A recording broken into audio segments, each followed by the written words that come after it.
Hello friends, जय जगन्नाथ। मो पूजा आप समस्त मो फ्रेश वाला ब्लॉग को स्वागत करची। आशा करची आपण माने भल थे। आज एक्चुअली गणेश पूजा, तो गणेश पूजा एखिना बाप जो घरे पूजा करचंती। तो चलतु आजिकार ब्लॉग टी आरंभ करवा। एबे हमर पूजा सरीगलानी। तो आज आमर ब्रेकफास्ट आनी बाप जो जाकि ब्रेड पकोड़ा हरिका। ब्रेड पकोड़ाटा एक्चुअली आमर एपटे बिना प्याज रसुन मिले, तो से ब्रेड पकोड़ा हरिका नहीं आसुँच। तो आज विषय आम एक्चुअली भाविलु जावाई जगन्नाथ मंदिर। आज बहुत वर्षा होता, तो से आम जापारूनी जगन्नाथ मंदिर।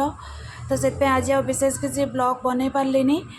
तो आशा करछि आजिकार ये ब्लॉग टी आपण मानकु पसंद आसथिबो। जदि पसंद आसथिबो ताने वीडियो टी को निश्चित भाव में लाइक करेंगे, फैमिली और फ्रेंड्स सहित निश्चित भाव में शेयर करेंगे और चैनल टी को सब्सक्राइब करने को जमा भूलें। और पुणी देखा गोटे नुआ फ्रेश वाला ब्लॉग नहीं कि रोचे। जय जगन्नाथ।